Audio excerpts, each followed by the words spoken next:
Jack, Yes, Brian. there is money in obituaries. That's a strange statement. What are you talking about? You know, the obituary business has caught on to podcasting. They see a market there, and they are willing to pay podcasters for reading obituaries on their show. The only thing is, you need gravitas. You need to Yep. take it seriously. It's a sad thing. Of course, someone has died. So, well, we have some obituaries that were sent to us. They would like you to read them, and so I'm going to send you one now. Okay. And remember, in the obituary business, it's all about reading it right away, and you don't want to kind of proofread. You don't want to get to know what you're reading. You need to get this obituary out there. Okay, so I guess they just want sort of like the raw emotion of it. They want the raw emotion of the yes, exactly. Okay. That's So I strange, sent it but to okay. you. So as soon as you get it, please just honor this person. Okay. I mean, I'd hate to mess up. What would happen if I mess up? We don't get paid. Oh man.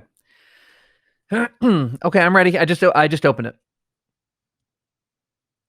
Do I begin now? Please do. Okay.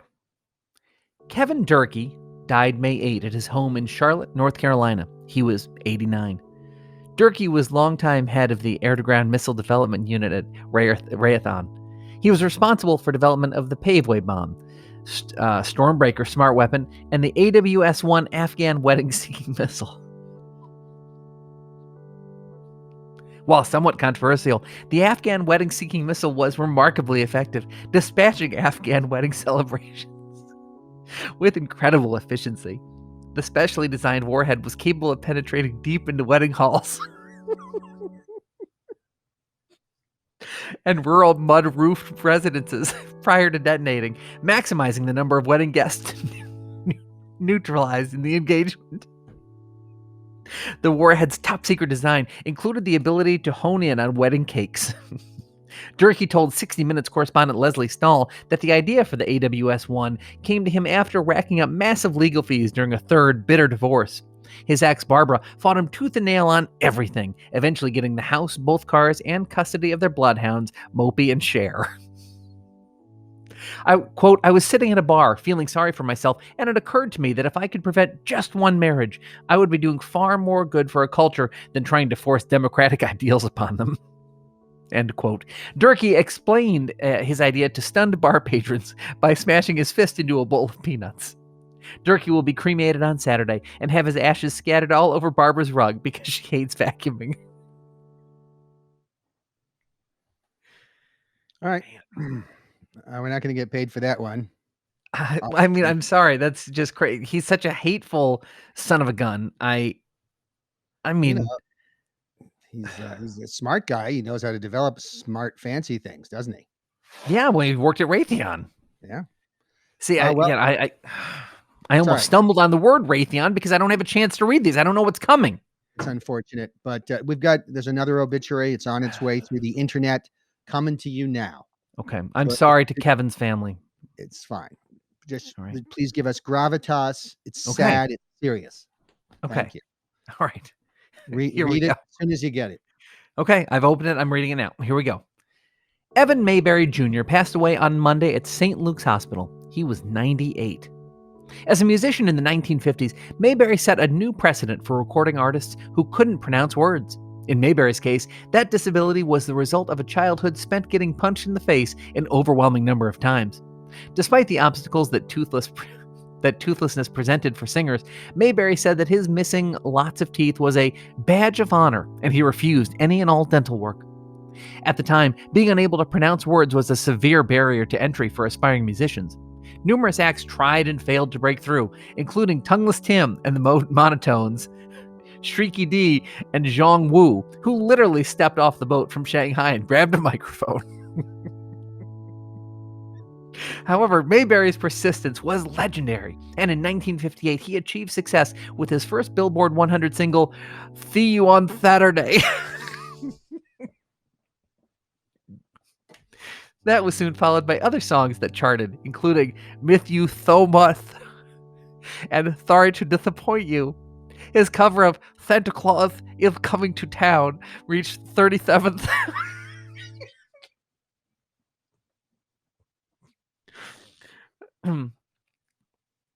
Mayberry retired from performing in the late 70s and bought an avocado farm in California. He and his wife Mallory raised 4 children: Cindy, Stuart, Christopher, and Michael. Mayberry's persistence and subsequent success blazed the trail for future Enunciation Challenge artists, including Bob Dylan and Cardi B. He will be missed.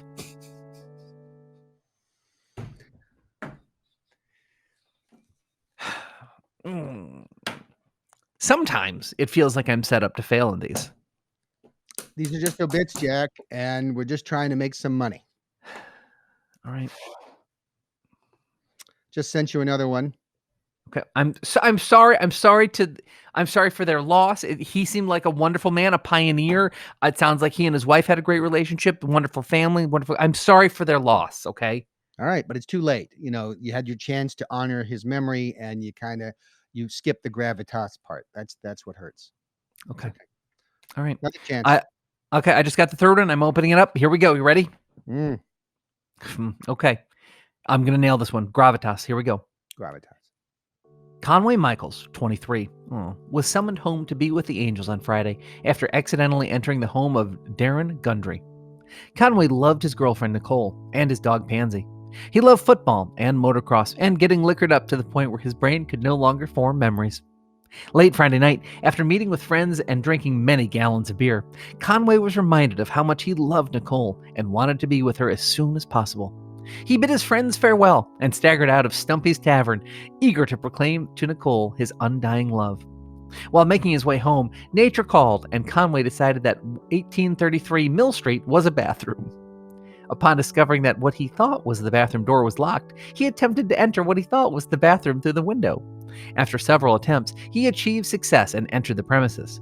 It was at this time that the homeowner, Darren Gundry, placed enough pressure on his Remington shotgun's trigger so as to cause the weapon to issue forth a slug at such velocity as to relocate Conway's left lung to several locations on the window behind him. At this moment, the angels were summoned, and Conway departed this earth to begin his new eternal life somewhere other than Madison, Oklahoma. A memorial session with friends and family will be held at Stumpy's. Out of respect to the deceased, please do not hit on Nicole yet.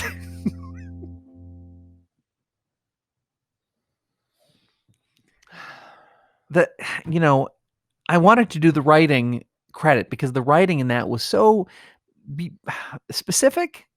I want to say beautiful, but maybe not beautiful, but specific. Like they really told the story of what happened to him in greater detail than I think I've ever experienced. Yeah, some obituaries are very well done. That was a good one. It's unfortunate we don't get paid for it, but another one's coming. Man, 4. You can do it. You can do this. I know you can do this. That lung thing was difficult, man. That's gotta hurt. it's gotta hurt. Don't mistake somebody's house for a bathroom.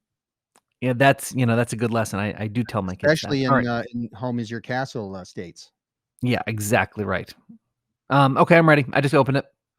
All right then. Okay. Annabelle McKinley, 50, of Tyson's Grove, died on Saturday after a hard fall.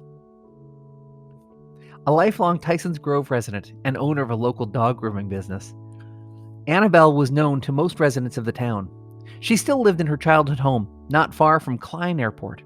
Every Saturday, Annabelle would watch from her back porch as planes from the Tyson's Grove Skydiving Club took off.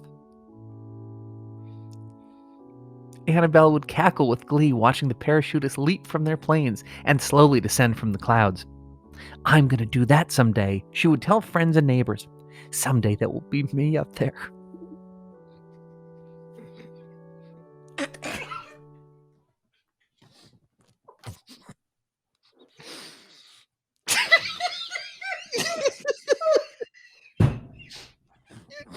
You trigger me.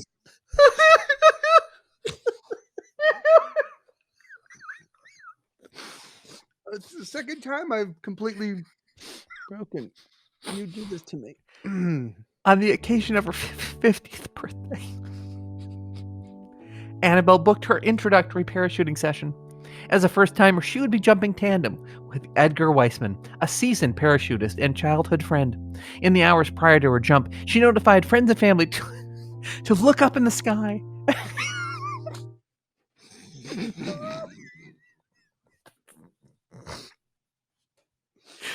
to look up in the sky and be ready for a big surprise. Be ready for a big surprise at noon.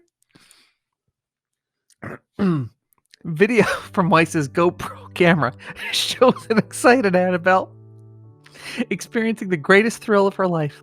She appears absolutely fearless, laughing as they leap from the plane. Her smile went from ear to ear and only dissipated when Edgar's shoddy harness, made in China and purchased on Amazon, tore and separated. At the 52-second mark of the video, Annabelle's expression changes from sheer glee to abject terror.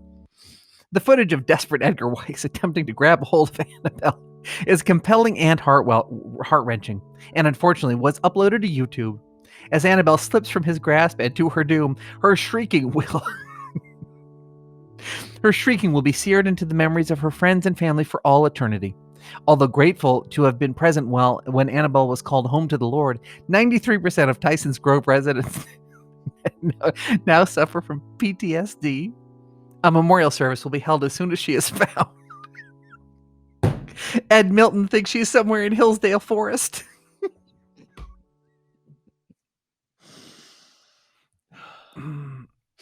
Ed Milton, is he the guy from the Milton School? Could be. I'm not supposed to find this funny. It's tragic. Yeah, that's both of us for once. The problem is watching your face on the screen. That's the problem. Yeah. And we didn't have this video thing. Much easier to not lose it. That's right. We've started recording these on video and uploading them to YouTube, much as people did with Annabelle's death.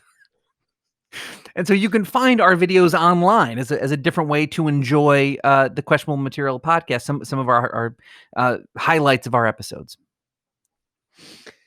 Well, I'm not getting paid for these obits. Nope, because we both blew that one. We blew that last one for sure. Good night, Brian. My gravitas failed me. I'm mad at my gravitas. Like Annabelle's shoot.